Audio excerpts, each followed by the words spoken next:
Welcome to the Canon R3 Complete Camera Guide. My name is John Gringo, and I have a great class in store for you on one very amazing camera.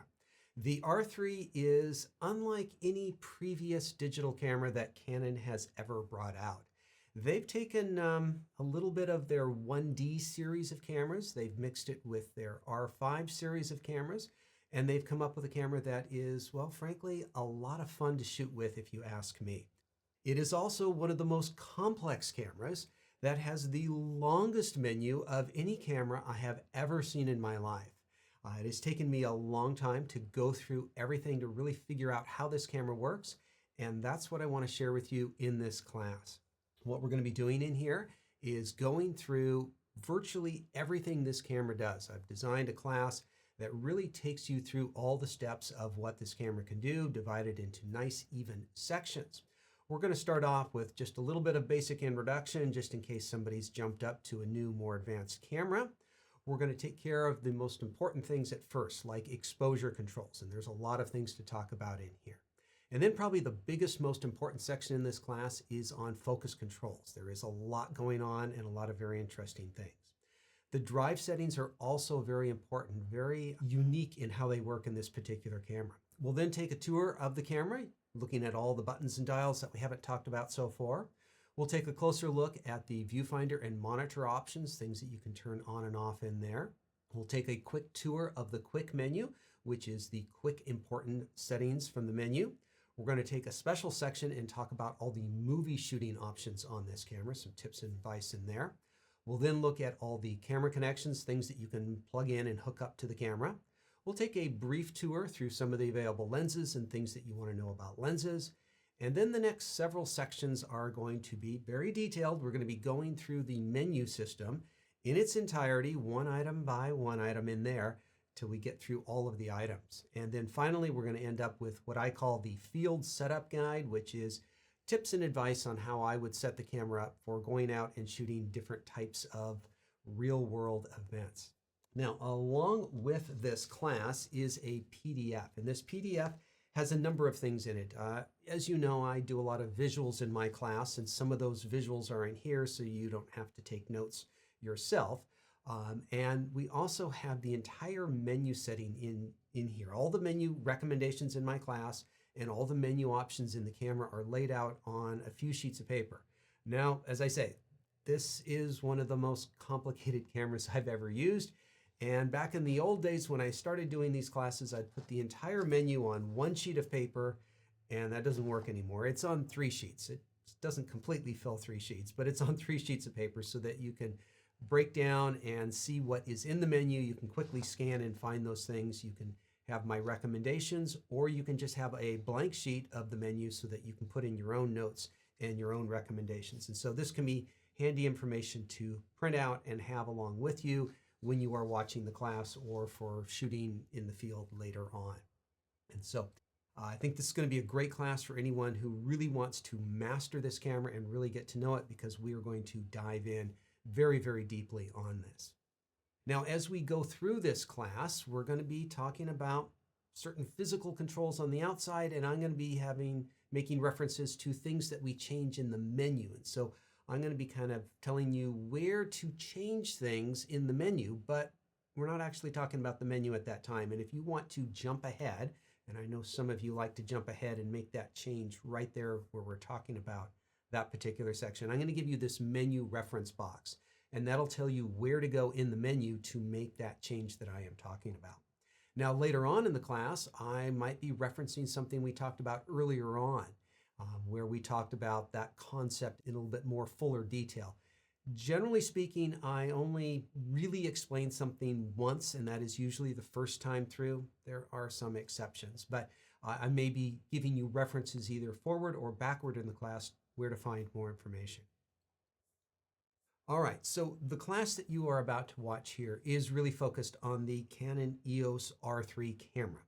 There are a lot of things that we all know are important to taking great photos, understanding light and composition, and a variety of other things. And, well, in this class, we're focusing on this camera because this camera has a lot of operations, and that's what this class is all about.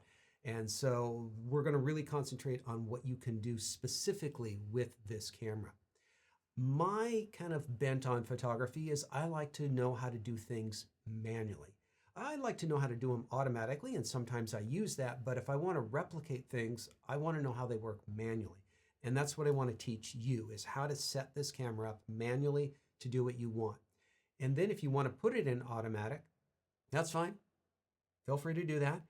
But you'll know what's going on manually, and if something isn't working right, you'll know how to go in and change it and fix the problem yourself. Now, I don't know how much you know. I think this camera is going to attract a wide variety of users. I think there's going to be some long-time professional Canon photographers that are going to pick this up after using years and years of 1 series cameras, and you know what I'm talking about. And there's going to be some information in this class that you're going to think, well, that's kind of basic for me. And that's because there's going to be some people who are relatively new to photography. They really want to do something right, and they're going to pick this up because this might very well be the best tool possible for that job. And I want to make sure that I get everybody educated on pretty much everything. We'll skip some basic things, but I'm going to really try to explain how everything works in this camera. Now, as I said before, this camera has the longest instruction manual that I have ever seen. And so you could spend a lot of time going through that. And, for some people, I do recommend checking it out, going through it, because I am not going to be able to discuss everything in that instruction manual in this class. I am going to try to cover what 98 to 99% of the photographers want to do 98 to 99% of the time. There's going to be a few of you in special use cases that are going to need a little extra information that is in that manual. It's still used for certain detailed specifications, compatibility issues, and further information on certain topics. One area that I'm going to go a little light in this class is the communication menu in the camera. This is where you can hook up to wireless servers or wired servers through the LAN connection on this. And so if you're hooking up to a server and you're connecting things over a network, we're going to go a little light on that one in here because whatever system you hook up to really changes the way things work, and I just can't address what everybody does with that. I will be showing you how to hook your camera up to your phone so that you can do a remote control. And then I'll kind of give you a quick tour throughout that. And so I'm going to really try to cover as much as I can for as many people in this class. All right, just a brief bit of Canon history. And one of the things that I'm really trying to note out on this particular slide is how many different times Canon has had new lens mounts and new cameras and new categories of cameras. And so throughout their history, about every, 5 or 10 years, they introduce something new and a little bit of a different twist on what they're doing. And this is falling into their new mirrorless full frame category, which we will be definitely talking lots more about. Now, the name R3, one has to think that it comes from the EOS 3. This is back in the days of film. Canon had entry-level, intermediate, and professional level cameras. And it was a bit of a stretch from that intermediate level to the professional level. And there was a lot of serious photographers that wanted a camera that, well, almost professional in quality and definitely not professional in price. And the EOS 3 fit this kind of new category. And the R3 definitely fits in this. Is it a professional camera? In my opinion, absolutely yes. Is it their top of the line camera? Well, that's debatable on a number of different points. But this camera is clearly aimed at people who are pretty serious about a certain type of photography. And in this particular case, I think it's people photography and action and sports photography. Now, the other unifying feature between the R3 and the original 3 is the eye-controlled focus. Back in the later days of the film cameras, Canon developed an eye-controlled focus where you could look at a particular part of the frame and that's where the camera would focus. And this is Canon's first digital camera that reintroduces this feature, albeit a little bit more refined and probably a little bit more useful for most people. And that is a feature we will definitely be talking more about in the autofocus section of this class. Now, keeping track of Canon's current system of cameras and lenses has gotten a little confusing. Now, this particular camera is a full frame camera. It is part of their mirrorless collection, which means it is using their RF lens mount. They also use the RF lens mount on their crop frame series of mirrorless cameras like the R7 and R10. And in a mystifying move, they have a separate parallel universe where they also have mirrorless crop frame cameras that use a completely different lens mount called the EFM lens mount. I'm not going to try to answer why they've done this, but they have. The EFM is kind of their own unique. It's designed to be a very small and compact system. And so the RF system is a little bit more designed around full frame cameras. And yeah, they have some crop frame cameras that work in there as well. The EFM is more its unique small system cameras. And so that's kind of a separate world, and there's not interchanging lenses between these. Now, kind of going back in time, their main category of lenses was DSLR lenses. And so they have a number of full frame DSLR cameras, as well as a number of cropped frame DSLR cameras.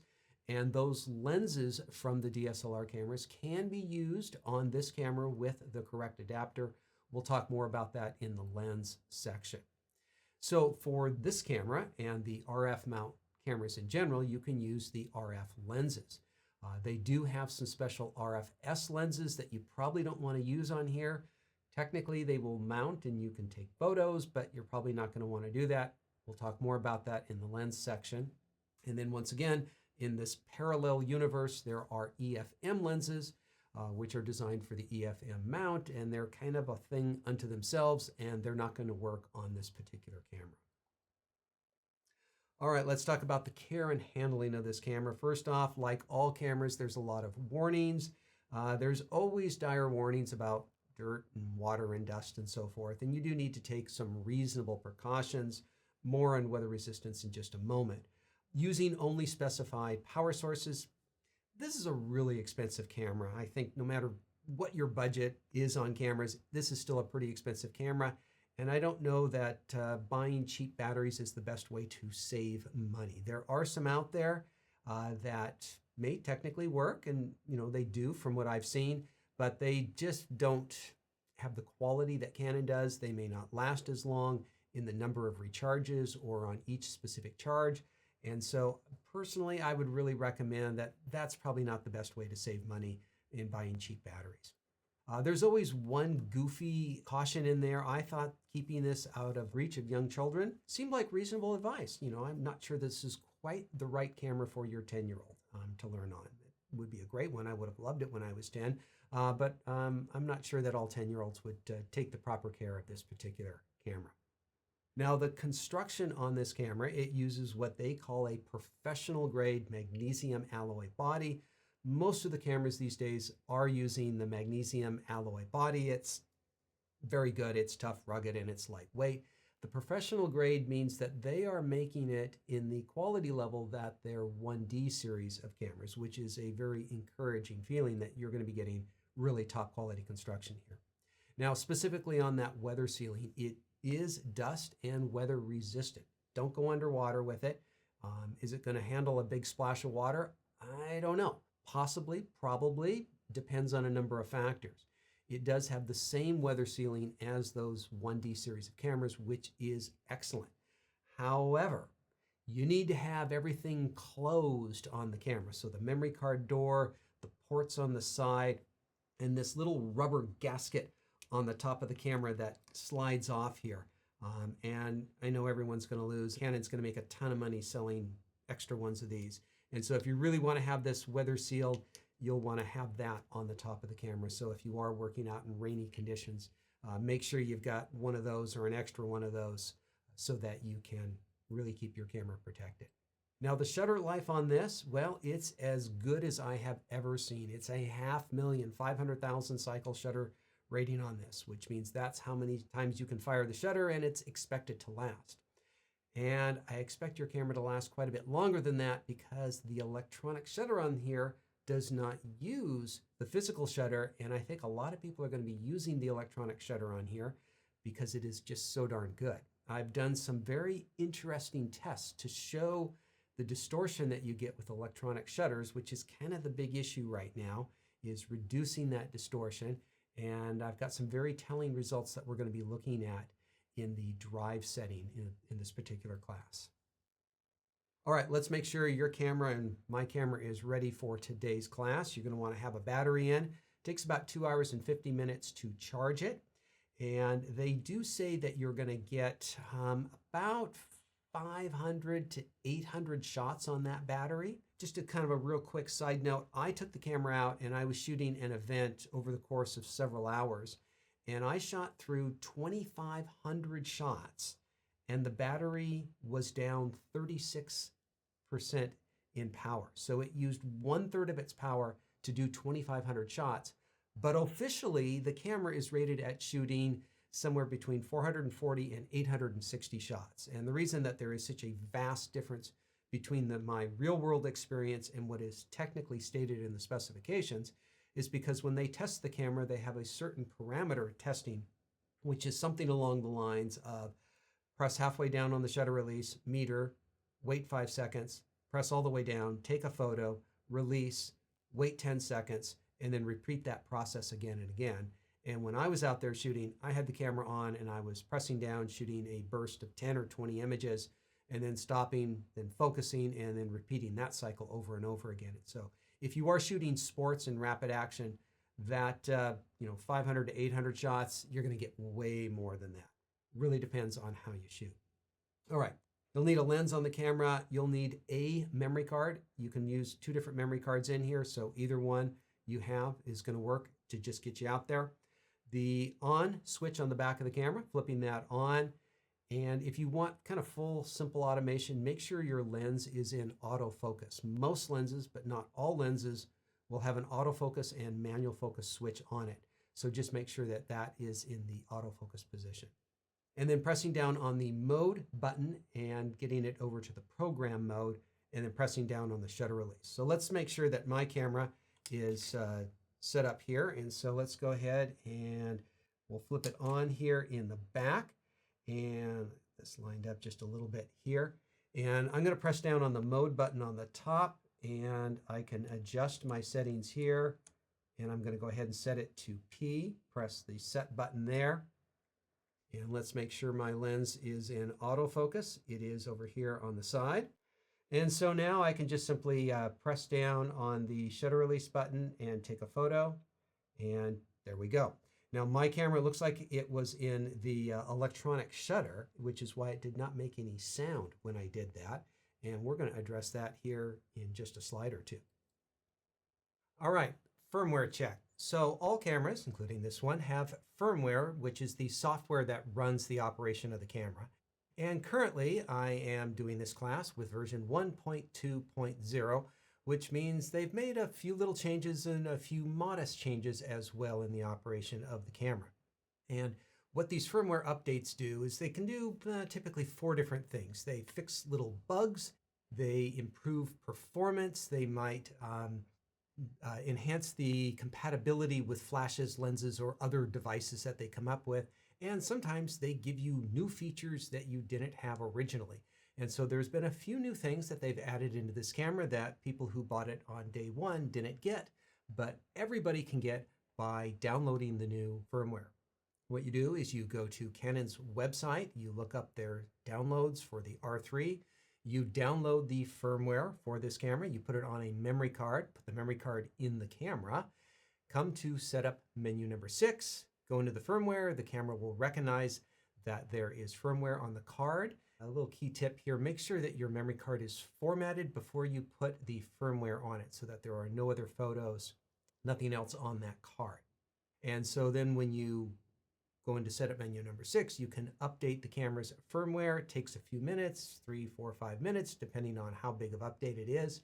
And voila, you get all the bug fixes, performance enhancements, new features, and what have you.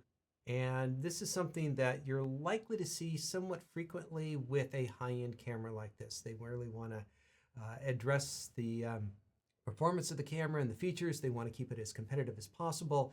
It's probably not likely to have a lot of updates after a number of years. So if you don't have the most current firmware on it, go to Canon's website and get it updated right now, free of charge. Make your camera as new and as fresh as possible.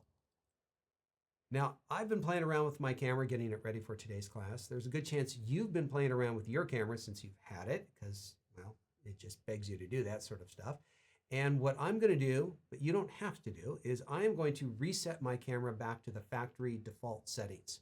And that's because I want my camera to be very similar to somebody who has just taken it out of the box. And so if you want to follow me, that's great. You can do that, and I'm going to go ahead and show you how you do it. You need to dive into the menu, go to Setup menu number 5, and there is a Reset Camera option in there. Now, you can go in and reset individual settings if you want. So there's all sorts of things that you might say, I think I played with this and I want to change it off, but not change everything else. And so this allows you to be very discriminating in what you change. I'm going to go ahead and just do a factory reset, which takes a little bit more time and is more all-encompassing. Now, there are some other places that you can go in and reset. For instance, you can go into Custom Function page 8 and clear all custom functions. So there's a lot of custom functions that we will talk about much later on in this class, and you can clear out all these custom functions, but they don't clear out your button and dial customizations. And so if you change one of the buttons or dials, it changes the settings, but not the dials. If you want to change the dials, you need to go into Custom Function 4 and clear the customized settings in there, and then it clears specifically any sort of button and dial change that you've made.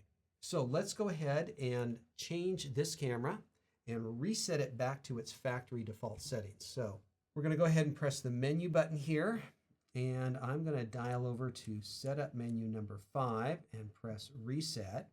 As I said, you could go into these individual settings in here, and this is a great way to target what you want to reset, but I'm going to do a full factory reset, and this is going to take just a moment here.